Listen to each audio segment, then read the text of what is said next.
Un saludo a todos, les habla Oriana Mendoza y sean bienvenidos a otro espacio de tu programa semanal Latino Acadiana TV. De inmediato comenzamos con las informaciones más importantes de la semana. Al cerrar la semana pasada, no se llegó a finalizar el largo conflicto de los educadores peleando por mejoría de salarios. El gobierno tratando de ceder sin comprometer más de lo que pueden y los estudiantes sin empezar clases ya 17 días tardíos.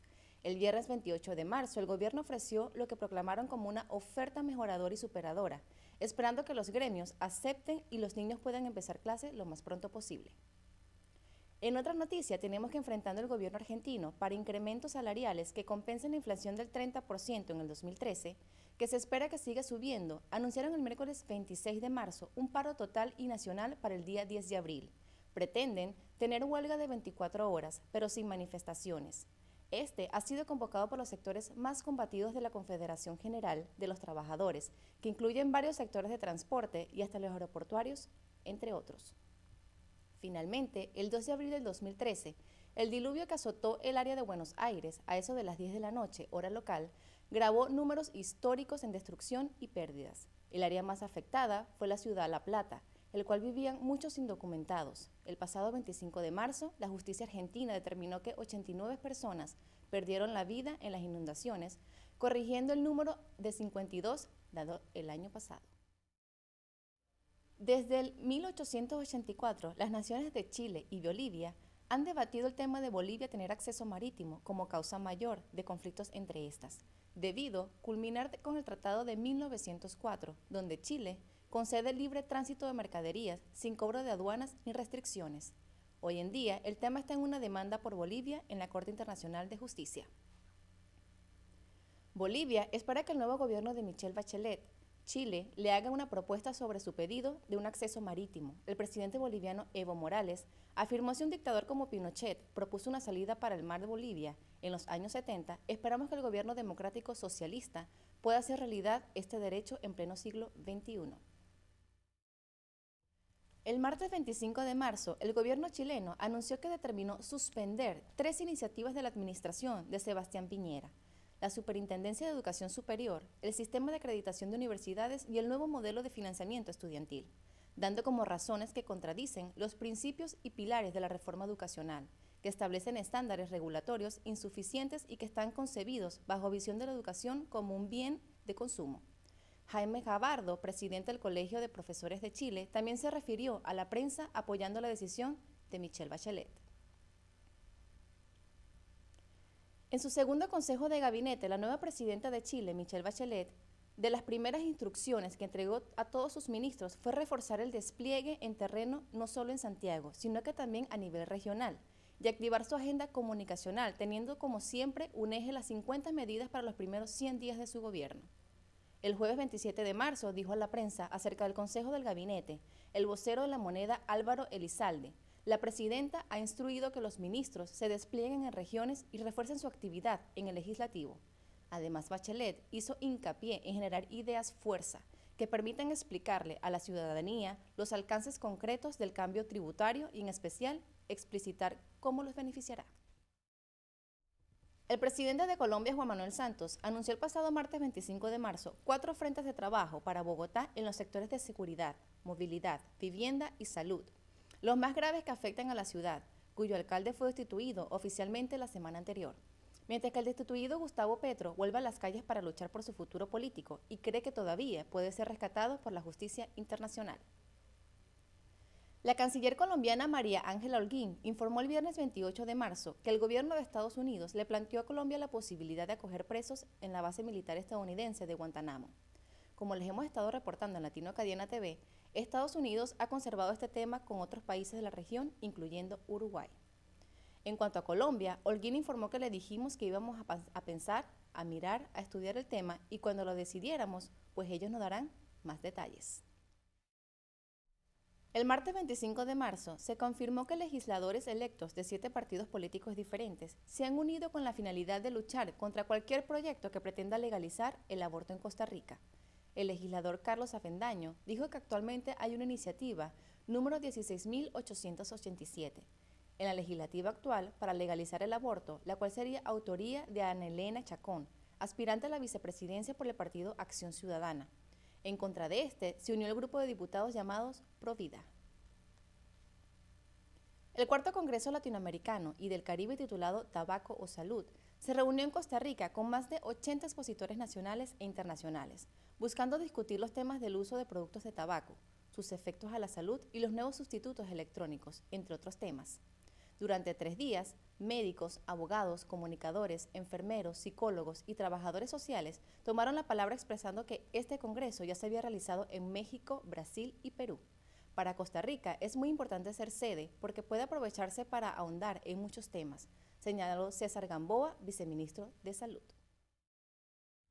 Las limitaciones económicas en Cuba son temas de debate internacional, con los puntos de vista fuertemente basados en el apoyo o rechazo del régimen comunista del país. Sin embargo, el gobierno cubano no para de promover esfuerzos de mejora a la situación económica gubernamental y pobreza ciudadana que no admiten tener. Esta semana pasada, 612 diputados de la Asamblea Nacional del Poder Popular estudiaron la aprobación del anteproyecto de ley de la inversión extranjera, sustituyendo reglas establecidas en 1995.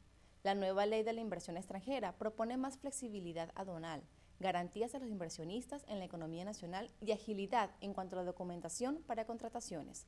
La ley fue aprobada el sábado 29 de marzo e incluye la invitación a cubanos estadounidenses a pesar de las actuales leyes de embargo. El cáncer se conoce como la peor plaga de la historia y su manejo entre los temas más estudiados mundialmente. El lunes 24 de marzo se anunció que el anticuerpo monoclonal cubano humanizado para el tratamiento del cáncer está registrado en 28 países, fundamentalmente en América del Sur, África y Asia, además de Cuba.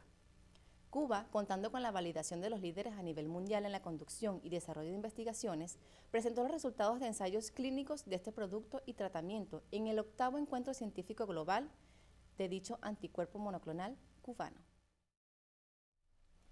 En enero de este 2014, se sentenció en Ecuador por difamación del presidente Clever Jiménez, su asistente y periodista Fernando Villavicencio y el exdirigente médico Carlos Figueroa. Estos hicieron acusaciones públicas de que el presidente de Ecuador, Rafael Correa, dio orden directa a la policía de disparar al público durante los conflictos de septiembre del año 2010. Los 3 individuos disputan sus sentencias y multas, considerando todo el tema inconstitucional. Tras sus órdenes de arresto la semana anterior, se involucró a la Comisión Interamericana de Derechos Humanos, o CID, antecediendo por los sentenciados. El presidente Correa y su gobierno estuvieron activamente en la prensa expresando enojo contra el envolvimiento de la CID y promoviendo la búsqueda de los fugitivos que siguen libres al terminar la semana.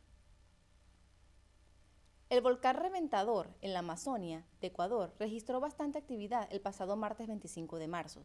No hubo grandes explosiones y los flujos de lava quedan estancados en su caldera. Por eso, y por su ubicación despoblada, el jueves 27 se declaró en alerta naranja y se mantiene en observación. El martes 25 de marzo, tras el reporte final por el Tribunal Supremo Electoral, se confirmó oficialmente a Salvador Sánchez Serén como presidente. Este gobernará El Salvador a partir del 1 de junio y hasta junio del 2019.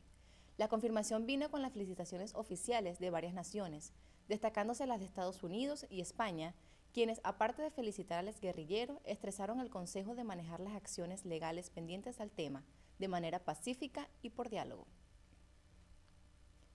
La disputa territorial entre Honduras y El Salvador volvieron a la prensa salvadoreña esta semana pasada, cuando el presidente actual de El Salvador, Mauricio Funes, expresó durante la semana que Honduras busca celebrar la inauguración de un helipuerto en la isla Conejo, cuya posesión ambos países reclaman. Es una provocación. Las disputas territoriales entre ambas naciones referentes a las islas en el Golfo de Fonseca les llevaron a una corta guerra en el 1969.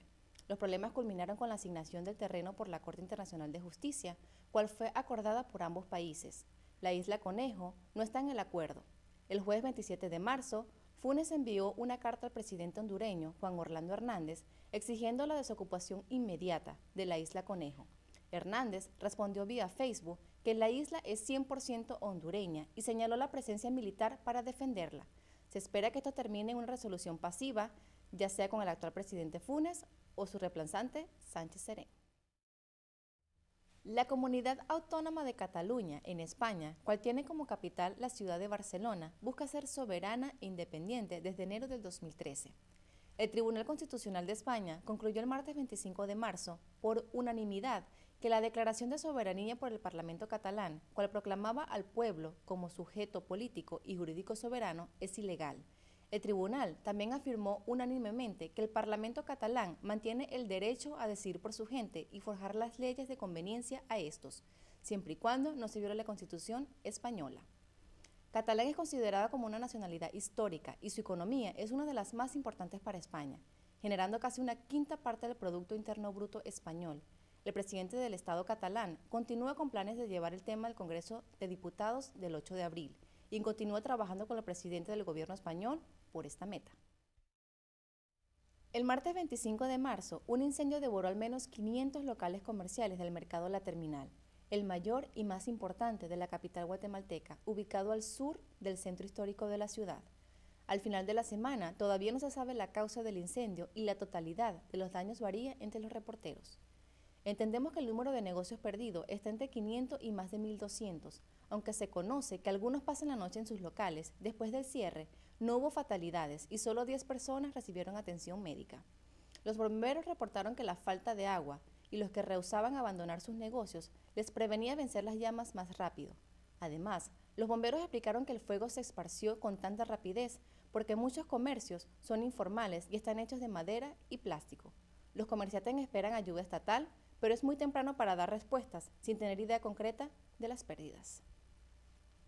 En otro punto, tenemos que la creación del Gabinete de Pueblos Indígenas e Interculturalidad se oficializó este viernes con la publicación del Acuerdo Gubernativo 117-2014, con el objetivo de diseñar y coordinar acciones para que los proyectos gubernamentales estén dotados de pertinencia cultural. El gabinete estará integrado por el presidente y vicepresidente de la República, los ministros de Educación, Cultura, Trabajo, Agricultura, Finanzas, Energía y Minas, Ambiente, Salud y Desarrollo Social. El plazo del gabinete es de 10 años a partir del pasado sábado 29 de marzo. La experiencia de ingresar a Estados Unidos ilegalmente por la frontera con México suele ser muy desagradable, pero los que lo intentan no ven como una posibilidad ser abusados por quienes prometen ayudarles a llegar.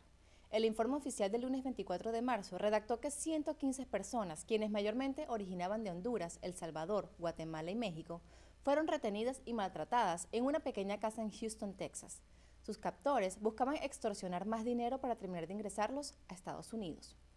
Los 5 captores, todos casados y con hijos, le habían quitado la ropa y zapatos a los rehenes para evitar que se escaparan, además de tratarles con violencia y abusar de alguna de las mujeres. Si se les declara culpables del cargo de toma de rehenes, podrían ser sentenciados a cadena perpetua. Por orden del presidente Juan Orlando Hernández, los adolescentes en riesgo social en Comayagua se han convertido en la población meta a entender, expandiendo el programa Guardianes de la Patria, creado por las Fuerzas Armadas, que ha formado unos 10.000 estudiantes. Se formará a adolescentes en oficios y manualidades, además de brindarles formación integral basada en valores. Durante los 4 años de este gobierno de Hernández, el plan busca rescatar niños y adolescentes entre 7 a 21 años, en especial aquellos que han caído en el mundo del alcoholismo y la drogadicción, asignando cientos de ellos por año a diferentes centros de educación militar. Armando Ñáñez Osuna, propietario de la empresa petrolera mexicana Oceanografía, ha sido arrestado a domicilio mientras se amplían las investigaciones y se determinan los cargos. Ñáñez es acusado de defraudar a Citigroup y esta semana pasada se agregó cargos por fraude a Grupo Financiero, Interacciones y el Banco de Comercio Exterior. Esto trae la solicitud de la Cámara de Diputados para investigar a Petróleos Mexicanos o Petromex por corrupción. Además de Oceanografía, investigan si el club de fútbol mexicano Los Gallos Blancos, cuyo dueño también es Ñáñez, se usó como fachada para lavado de dinero. El jueves 27 de marzo, ante la Comisión Interamericana de Derechos Humanos en Washington, D.C., defensoras de los derechos humanos de las mujeres presentaron queja de un patrón de rechazo a indígenas embarazadas en hospitales públicos y que las ha forzado a dar a luz en las calles. Mientras funcionarios del Sistema de Salud de México dicen que se trata de casos aislados e inevitables debido a la saturación en hospitales, las activistas se reclaman tener pruebas que es un problema sistemático de prejuicio y crueldad hacia los indígenas. Sin aceptar discriminación, México admite de muchos casos lamentables, pero ratifica que la mayoría de los casos ocurren en Oaxaca, uno de los estados más pobres del país y que tiene una de las tasas más altas de problemas obstétricos. También, mencionando otras áreas, plantean que el problema está en limitaciones de fondos y centros públicos de salud sobrecargados, promoviendo inversiones recientes y la destitución de administradores irresponsables. La empresa Centrales Hidroeléctricas de Nicaragua, de la compañía brasileña Electrobras, alcanzó un acuerdo con el gobierno de Nicaragua para llevar a cabo en los próximos 4 años el proyecto hidroeléctrico Tumarín, una represa que generará equivalente al 50% del consumo de esta nación. El gobierno nicaragüense prevé que en el año 2020 las energías renovables alcanzarán el 90% de la generación. Marvin Aguilar está encarcelado sirviendo 15 años por estafa. Sin embargo, desde la cárcel, este se hace pasar como el magistrado y vicepresidente de la Corte Suprema de Justicia, estafando a decenas. La semana pasada se reportaron varias víctimas nuevas, a quienes Aguilar ayuda a declarar la nulidad de los procesos de adjudicación de bienes que tenían con distintas entidades bancarias en el 2013. Las víctimas recibieron instrucciones de pagar a los abogados Jenny Aguilar y Pedro Mesa Guevara, quienes han sido investigados pero todavía no cargados. Su nombre correcto es Álvaro Ramón Leiva López. Se declara inocente con su abogado defensor exigiendo pruebas. Al acercarse a las elecciones de mayo en Panamá, los temas de medios de comunicación se enfocan en esto con frecuencia. Al correr de la semana pasada, se publicó el resultado de sondeos que dan una ventaja a José Domingo Arias, los partidos Cambio Democrático y Movimiento Liberal Republicano Nacionalista. También, el actual presidente Ricardo Martinelli salió al aire aclarando que su partido no ordenaba sacar del aire la cuña contra la nómina presidencial de su partido Cambio Democrático. En otra información, tenemos que por medio del programa radial afín del gobierno La Palabra, el fiscal electoral Eduardo Peñalosa negó haber filtrado información personal sensitiva de los electores aún con acceso a esta. El funcionario reconoció que es bastante difícil que pueda ocurrir un fraude en las elecciones del próximo 4 de mayo. Paraguay estuvo paralizada el miércoles 26 de marzo por una jornada de huelga general de trabajadores organizados en la Federación Nacional Campesina, la Coordinadora Democrática y la Plenaria de Centrales Sindicales. Las marchas han arrancado con la llegada de más de 6.000 campesinos a primera hora de la mañana a Asunción, pero antes de lo previsto, aproximadamente a las 2 de la tarde, comenzaron los actos de cierre de la promocionada huelga general, cual terminó sin incidentes, y el gobierno convocó a las organizaciones al diálogo. La primera reunión fue al día siguiente y se espera buenos frutos. La huelga del 26 de marzo se produce exactamente 20 años después de la realizada en 1994, considerada histórica porque tuvo un seguimiento extraordinario. A resultado de esta del 2014, el vicepresidente de la República, Juan Afará, se expresó con optimismo de las reuniones a seguir. El canciller paraguayo, Eladio Loaiza, recibió el jueves 27 en audiencia al presidente de la Comisión Nacional de Energía Atómica, ingeniero César Cardoso Román, ocasión en que conversaron sobre la conformación de una misión que se encargará de solicitar informe oficial a la República Argentina sobre la construcción de una planta procesadora de uranio en la provincia de Formosa. Durante esta reunión, Loaiza y Cardoso conversaron sobre la próxima visita al Paraguay de un representante del Organismo Internacional de Energía Atómica. El presidente de Perú, Ollanta, destacó el miércoles 26 de marzo que Perú y Chile han dado un ejemplo al mundo al concluir con los trabajos de identificación de las coordenadas de su límite marítimo, en cumplimiento de una sentencia de la Corte Internacional de Justicia. Las negociaciones cerraron en menos de 2 meses. En otro punto, a pocas cuadras del Parlamento y del Palacio Presidencial, rodeados por cientos de policías, 1.500 mineros del oro se manifestaron por 5 días. Estos trataban de que el gobierno derogue un paquete de leyes que permitan la destrucción de maquinarias o herramientas, que se reanude a la venta del oro y se amplíe un plazo de formalización.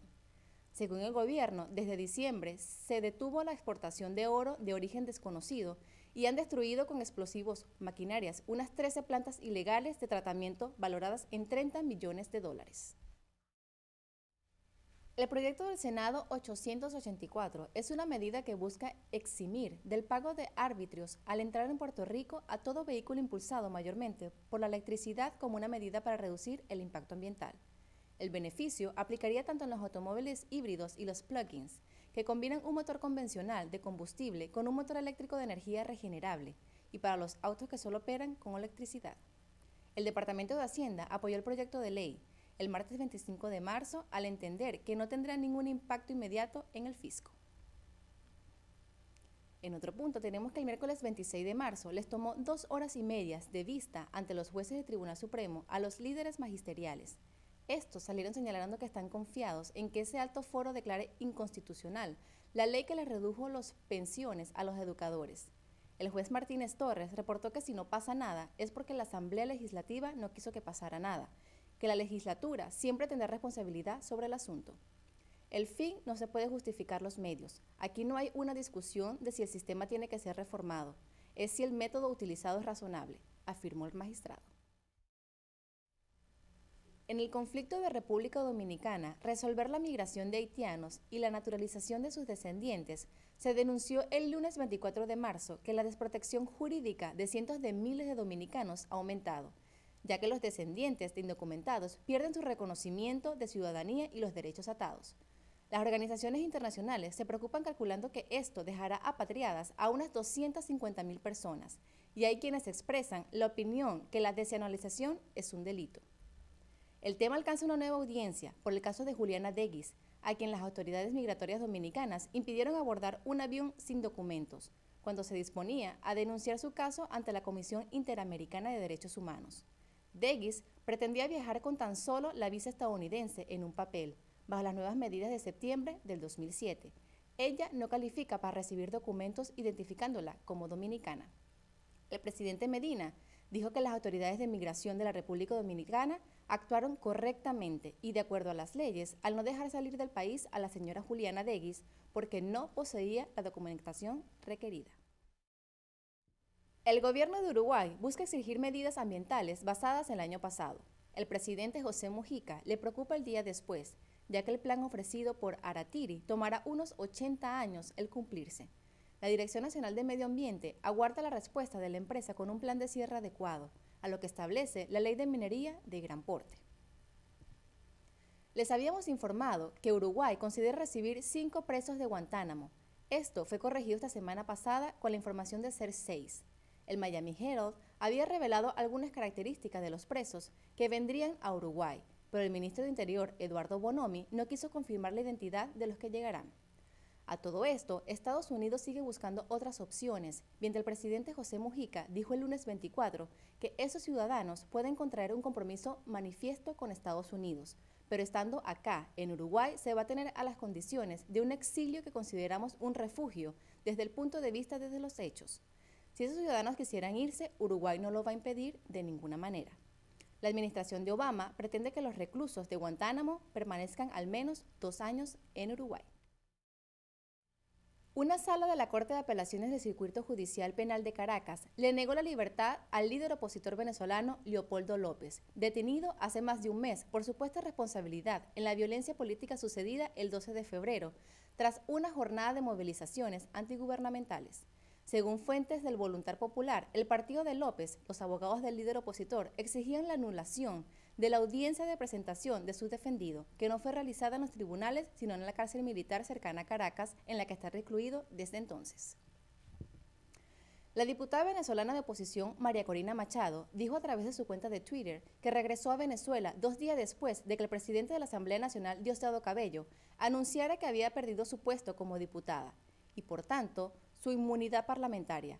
Cabello pidió el lunes que se le investigue por traición a la patria. Dijo que la diputada podría ser arrestada en cualquier momento. Finalmente, tenemos que Maduro acepta propuesta y el gobierno de Venezuela anunció la creación de un Consejo Nacional de Derechos Humanos para entender las denuncias de abusos. Es la primera consecuencia de la visita de la misión de la Unión de las Naciones Suramericanas, UNASUR, que entre otras trasladó esa recomendación al presidente Nicolás Maduro. El nuevo órgano dependerá directamente del gobierno nacional. El presidente de Colombia, Juan Manuel Santos, confirmó que un grupo de 3 cancilleres de UNASUR se preparan por una mesa de diálogo entre oficialistas y opositores en Venezuela. El lunes 24 de marzo se redactó el reporte del Departamento de Salud y Hospitales, o DHH por sus cifras en inglés, cual dice que las 2 fuentes de agua para el área de Lafayette no conforman los nuevos requerimientos sugeridos hace 2 años y establecidos el pasado noviembre para ponerse en efecto antes del 1 de febrero. Los requerimientos referidos, en particular, son de tratado adicional para garantizar el agua potable contra las amebas devoradoras de cerebro. Terry Hubal, director de LUS, dijo al Daily Advertiser que el agua local, igual que la del 98% del país, tiene suficiente cloro para matar dichas bacterias y que les tomará un poco más de tiempo imponer los métodos que satisfacen el DHH. A nivel estatal, el pasado lunes 24, se retiró del Senado de la votación para prohibir la operación de celular en mano al conducir. El plan era hacer este esfuerzo por evitar conductores distraídos por una de 2 maneras. La primera sería como ofensa secundaria, que requeriría que las autoridades le detengan por alguna otra razón antes de imponer multa. Y la segunda es de ser reforzada por las cámaras de tránsito. A pesar de varios esfuerzos de educar a los legisladores del problema, el tema todavía atraía combate y fue retirado el lunes pasado. Finalmente, tenemos que este pasado sábado, nuestros amigos de Espacio Latino y el Proyecto Hispano de Ayuda a la Comunidad tuvieron su segundo y consecutivo evento de servicios de salud preventiva gratis. Las organizaciones y los médicos voluntarios ayudaron a decenas de personas. Este evento fue un total éxito. Estas han sido las informaciones de la semana. Recuerden suscribirse para recibir nuestro periódico con las noticias más detalladas.